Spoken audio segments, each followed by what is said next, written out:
Detroit Lions' strength is their running game, and Billy Sims is the man with whom the Lions' fortunes seem to rise and fall. When Billy is happy about himself, his team, and his contract, he is mighty tough to stop.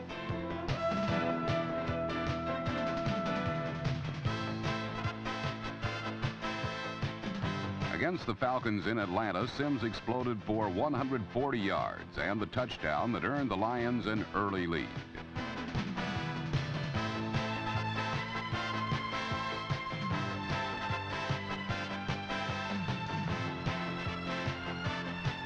The Lions extended their lead to 17-0 when quarterback Gary Danielson and rookie tight end David Lewis teamed up on an 11-yard scoring play.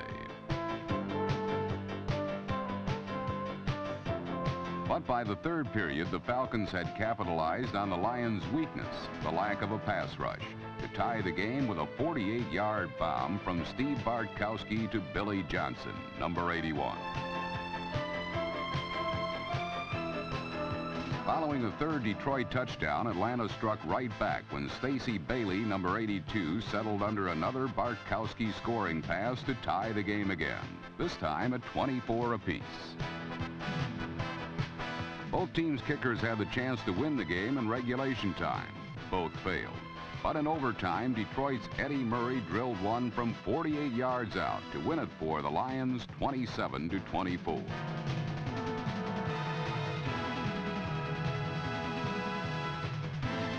Further south in New Orleans, the Saints continue the search for their first winning season in team history. They are doing it with youth and experience. Lots of experience. After falling behind early to Tampa Bay, the Saints got even on a 1-yard run by Tyrone Anthony, number 22. Although it appeared that Anthony got this one on his own, he had plenty of help from guard Brad Edelman, number 63, who pulled out, then took out the Bucs' defensive end, giving Anthony that little extra room to tie the game. Behind again in the final period, 13-10, the Saints rebounded on the strength of fullback Hokie Gaijan, number 46.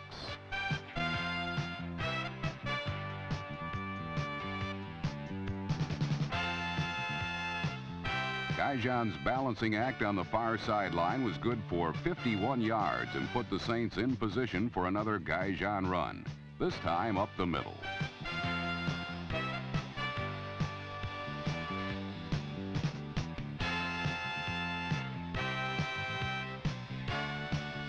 The 6-yard touchdown run with less than 2 minutes to play gave the Saints a 17-13 come-from-behind win.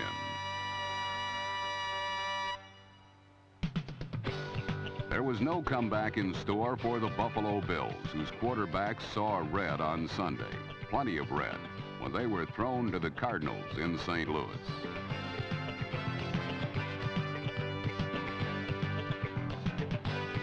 The Red Rush registered 6 sacks, forced 3 interceptions, and made 12-year veteran Joe Ferguson, number 12, give serious thoughts to an early retirement.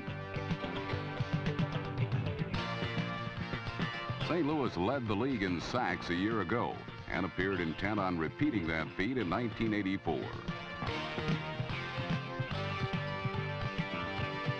At one point, it got so bad for Ferguson that the Cardinals themselves felt obliged to protect him from further abuse.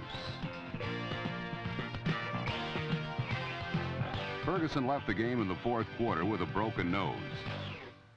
On the other side of the line, Cardinal quarterback Neil Lomax got plenty of protection all afternoon, completing 21 of 28 passes without an interception.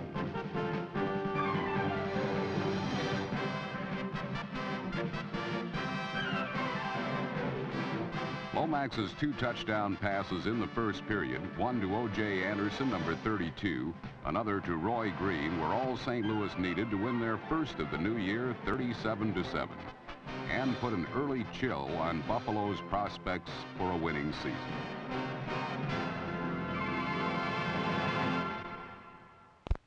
A tropical heat wave in Anaheim last Sunday sent the temperature up and the fans' inhibitions down.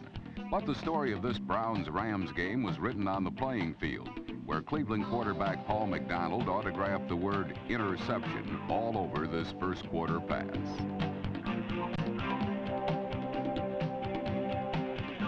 Leroy Irvin's 81-yard touchdown run with McDonald's errant toss gave the Rams an early 7-0 lead.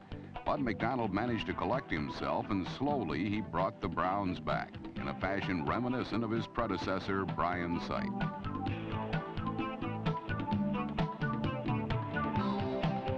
With the help of former Dolphin wide receiver Duriel Harris, number 84, McDonald completed 18 of 35 passes for 263 yards. And with his much improved passing game complemented by a rushing attack led by Mike Pruitt, number 43, Cleveland took a 17-10 lead into the final quarter. All day long, the boos normally reserved for the opposition were showered upon Ram quarterback Vince Ferragamo. But just when it appeared that L.A. might go down to their second straight defeat, Ferragamo rallied the Rams to two fourth-quarter scoring drives. One that resulted in this game-tying touchdown toss to Olympic gold medalist Ron Brown, and another that ended with a Mike Lansford 27-yard field goal that gave L.A. a 20-17 victory. While the Rams signed and sealed this come-from-behind victory with a strong hand of support for their beleaguered quarterback, Walter Payton of the Chicago Bears continued to make his mark on the NFL record book. Sweet Walter ripped through the Denver Bronco defense for 179 yards on just 20 carries. And in doing so, he established a new NFL record for total yards gained with 15,517. The fallout from Payton's run towards Jim Brown's rushing record seems to have triggered the Bears' early season offensive explosion. But this first quarter's 61-yard touchdown strike from Jim McMahon to Willie Gault was all the scoring Chicago needed as they blanked the Broncos 27-0. There is little doubt that the Bears are the emerging power in the NFC Central. There is no doubt that the Minnesota Vikings, that division's former power, are in decline. Les Steckel's military approach had failed to produce an offensive touchdown in his team's first 7 quarters of play this season. So the former Marine loosened up his game plan and surprised the Philadelphia Eagles with this bit of fourth quarter razzle-dazzle. Quarterback Tommy Kramer's first ever touchdown reception helped the Vikings come from behind and take a 17-12 lead into the game's final minute. With just 2 seconds to go, the Vikings appeared to have stopped the Eagles on a 4th and goal try from Minnesota's 2-yard line. But a face mask penalty gave Philadelphia timely reprieve. And on the ensuing play, Eagle quarterback Ron Jaworski spotted John Spagnola, number 88, for the game-winning score. For John Spagnola, this win was especially sweet. After missing the entire 1983 campaign with a back injury, the big tight end caught 8 passes, and he put his personal signature on something that Eagle fans had to wait 14 weeks for last season, a victory at home. Ironically, for Indianapolis quarterback Mike Pagel, being away from home was probably the best thing that could have happened to the Colts last Sunday. Pagel was roundly jeered by the numerous pro-Mark Herman partisans under the Hoosier Dome in the Colts opener. But under the Astrodome in Houston, he calmly directed the Colts to their biggest point total since Ronald Reagan took office. Curtis Dickey was responsible for 6 of those points, but it was Houston's Earl Campbell who was the rushing star of the game with 3 touchdowns on the day. Any chance, though, that this game had of being an all-out ground war between Campbell and Dickey was eliminated when Pagel both stung and surprised the Oiler defense by connecting for a career-high 3 touchdown passes, including 2 to wide receiver Raymond Butler, number 80.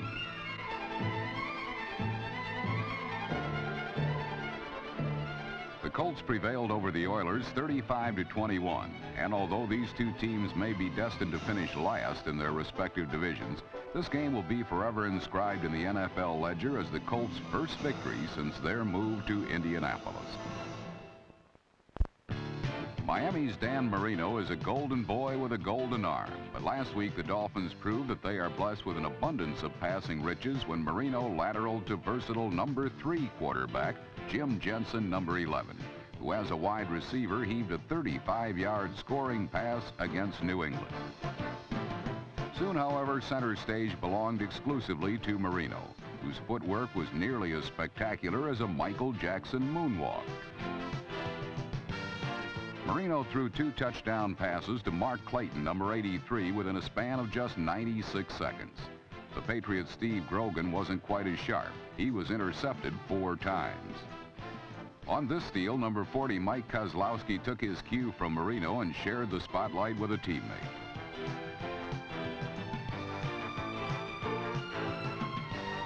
Number 49, William Judson, raced 60 yards for a touchdown in a 28-7 Dolphins victory that dealt the Patriots their 18th consecutive loss in the Orange Bowl.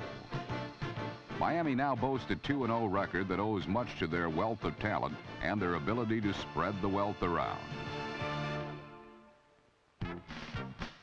No, this isn't the glamorous Great White Way. It's sparkling, glittering New Jersey, the new home of the New York Jets, who have already given their regards to Broadway after 24 years in the Big Apple. The Jets now reside across the Hudson River, and their regular season debut as hosts at the Meadowlands was made memorable by a 97-yard kickoff return. The performer was number 84, Bobby Humphries, who inaugurated the second half of play against Pittsburgh in show-stopping fashion.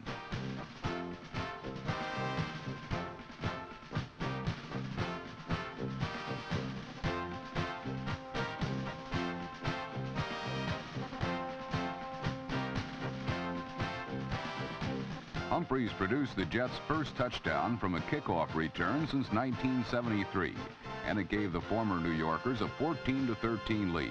But the scene quickly shifted from high heroics to low comedy.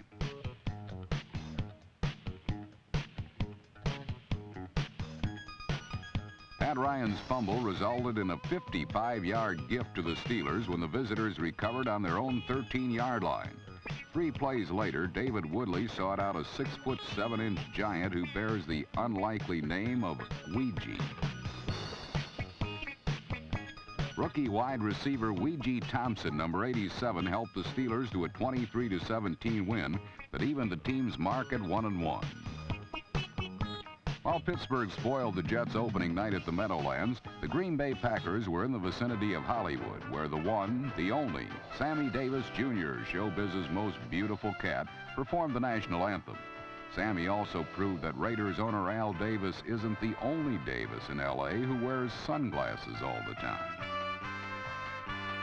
The Packers often looked like they were auditioning to be Sammy's opening act in Vegas. A lot of Packers had trouble catching passes, including super receiver James Lofton, who ended the day without a single reception. Number 77, Lyle Alzado, made throwing passes a problem for the Pack signal callers. Sub Randy Wright, filling in for an injured Lynn Dickey, was cuffed around often. Then third stringer Rich Campbell was tossed into the fray. He quickly discovered why Howie Long, number 75, is known as an impact player. The Raiders registered 5 sacks on the afternoon, a total equaled by the newly fired-up Green Bay pass rush.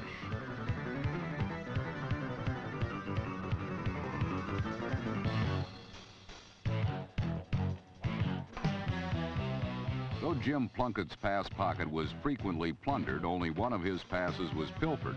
But the steal was a deft bit of thievery by Tim Lewis, number 26.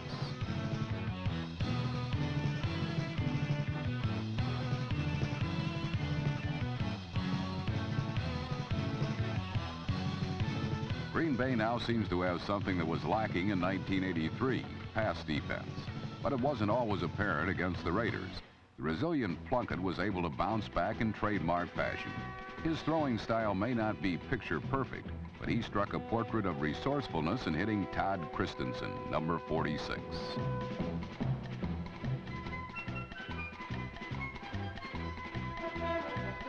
In the second half, the Raiders broke a 7-7 tie with 3 unanswered rushing touchdowns. On this one, number 33, Kenny King, clears Mike Douglas, number 53, out of the way, then blazes a trail that Marcus Allen follows to the end zone. 28-7 victory left Los Angeles undefeated after 2 games, and if the Packers had been asked about how they felt after their visit to Tinseltown, they might have paraphrased the title of Sammy Davis Jr.'s most famous Broadway play, "Stop the World, We Want to Get Off." Last Sunday in the Meadowlands, the New York Giants called on their cowboy buster, Lawrence Taylor. Taylor, number 56, may not be able to help Giant defenders who are afraid of ghosts, but he sure cures those who fear the Dallas Cowboy offense.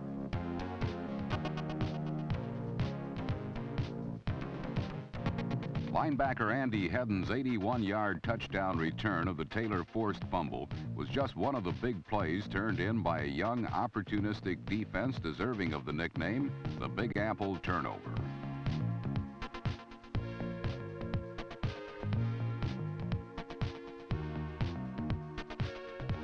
While the high quality of play by the defense thus far in 1984 was pretty much expected, the high quantity of points scored by the offense has been a real shocker.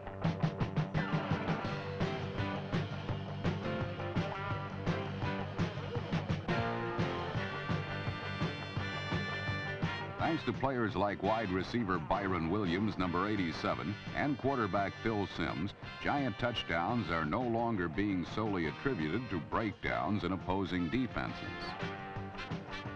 Simms, who threw for 4 touchdowns in Week 1, kept up the pace with 3 more scoring tosses against Dallas.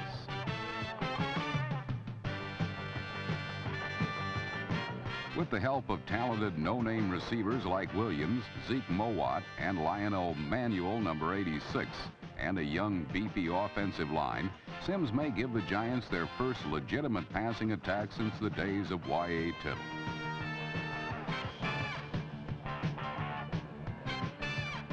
New York's stunning 28-7 victory was the team's biggest win over the Cowboys in 22 years.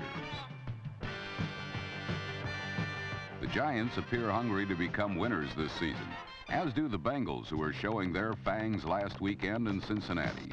Unfortunately for the Cats, their oversized teeth were promptly filed down to the gums by the Chiefs' defense.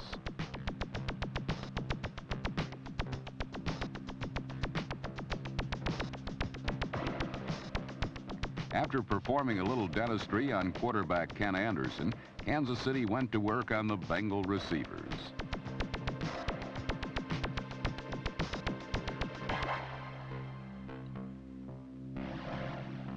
The Chiefs stand by their slogan, "When you step into our office, be prepared to pay through the nose."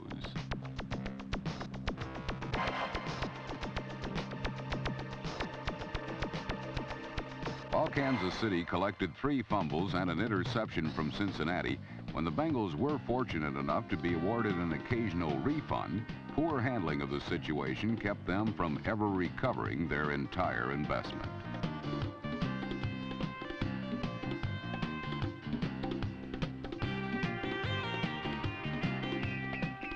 On the other hand, quarterback Todd Blackledge continued to capitalize when given the opportunity.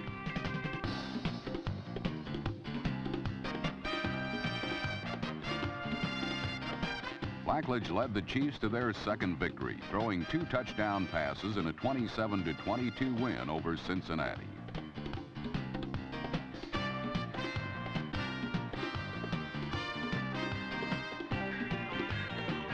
While the preseason injury to starting quarterback Bill Kenny put Blackledge in the right place at the right time, a similar situation in Seattle has Franco Harris thanking his lucky stars.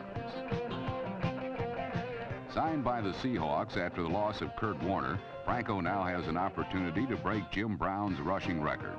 However, in his first game, Franco ran for only 46 yards and spent most of his time observing the rushing exploits of quarterback Dave Craig. Harris and everyone else, for that matter, took a back seat to Craig, who ran for 61 yards and scored 2 touchdowns in Seattle's 31-17 win over the Chargers.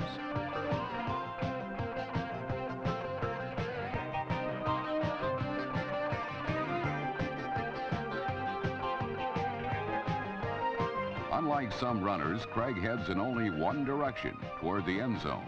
And with that kind of determination, it's obvious the Seahawks' ability to win did not go down with Kurt Warner.